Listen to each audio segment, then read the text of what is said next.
Hello, I'm Lisa Lehman. I am the 17th Ward Democratic Committee Chair, and joining me today is Donna Moore, who is a candidate for City Council in the 2nd District of Syracuse. Thank you for joining us.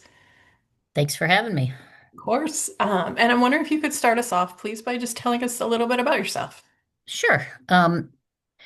My name is Donna Moore, and I grew up actually in New Hartford, New York, and moved to Syracuse in my 20s for a job at GE, and fell in love with the city and stayed here.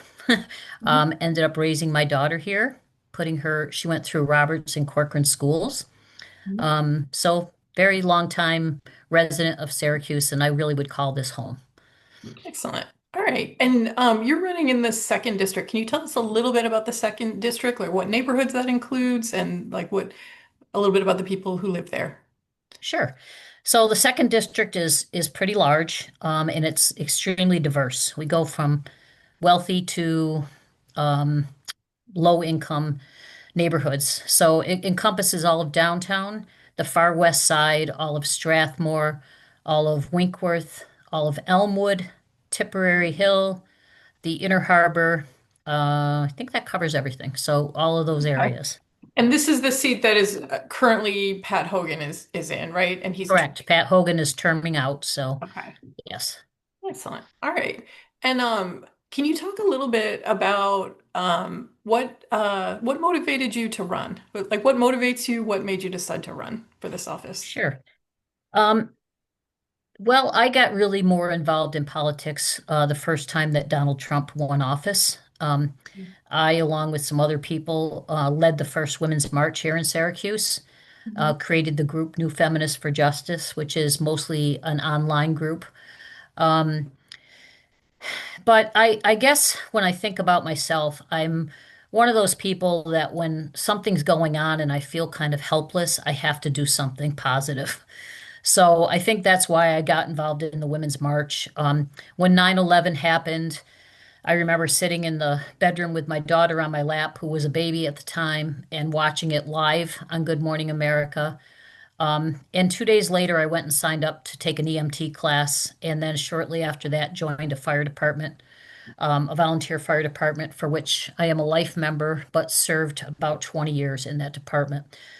So I've always been someone that can't sit on the sidelines. When I see things that could be done and there's work to be done, I want to be involved in helping to do that work. Okay. And what do you see right now as the most pressing issues for the city of Syracuse, but in particular for the 2nd District? I think it's the same throughout the whole city. It's quality of life and housing are the two biggest issues that I'm hearing when I'm knocking on doors. I've knocked on about 1,700 doors so far. Mhm. And that's what I'm hearing from people. Is they want better response from police when they call them, car break-ins, smashed windows, quality of life stuff. And then obviously housing is a huge issue here. We don't have enough housing stock to house the people that live in our city. And we have a lot of people living in cars, living on streets. Yeah. And that just should not happen in modern day, in my book. We got Yeah. to find a better way to handle that. Okay. And then let's connect that to the city council. What tools are available to city council to at least work on those issues? Well, the city council, as you know, is the legislative body of the city. And there's a lot of legislation that we could pass.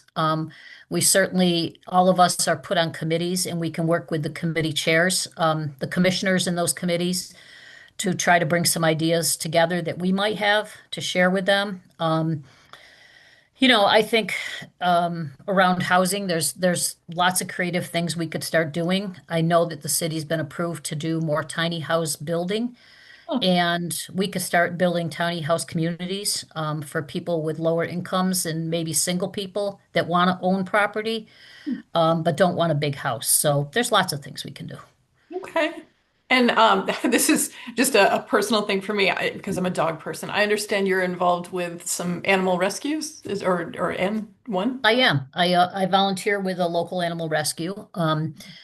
In fact, this past weekend, my friend called me to the Salt City neighborhood because Oh, somebody dumped 3 dogs. I heard about Um, this.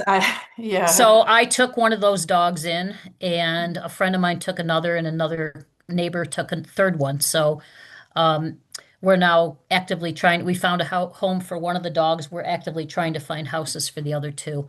I think one of the things we need to really work on in this city, and I believe that Julie, who used to run parks, had some great ideas for increasing our the pound that we have here. Yeah, And I'm trying to connect with her. We've talked back and forth through texting, but to find out what her ideas were, and is there a way that the council can bring forth yeah, some legislation to help have better housing for more dogs. yeah. It always seems to happen at the first of the month, I think, when renters are leaving from one place to another and they can't take their dog to the new place, they just drop them on the street. So we got to find a way to solve that problem because it's huge in our city. Huge. If any of you out there have that problem, ask for help first, please. That's the Please do. last. I Please mean, do. There's lots of rescue groups in the area that don't charge surrender fees. A lot of them are super busy and don't have room, but hang in there and try to get somebody because there's people out there that will help, that will foster dogs absolutely. until they can Yeah, find a permanent home. So, absolutely. Thank you. mhm. Um, and then my last question is for anyone who would like to get involved in your campaign, how can they do that? So I have a website. It's dmorecouncil2.com. Hmm. I have a Facebook page, which it's a long one, but it's Donna Moore for Common Council District 2. You can Okay. find that page. And my email, I cannot remember it offhand. It's a Proton email. Do you have that, You know Lisa? what? I will make sure that we put it in the comments for Thank you. everybody. I appreciate that. Yeah, and I also, my phone number is 315-480-5114. And I am always open to listening to constituents' issues, needs, desires. Happy to talk to anybody that wants to call me on those. All right. Thank you. And thank you to all our neighbors out there. If you found this content helpful, please give it a like and please subscribe to our channel so that you can hear from all of our great Democratic candidates. Thank you so much. Thank you, Lisa. Appreciate it.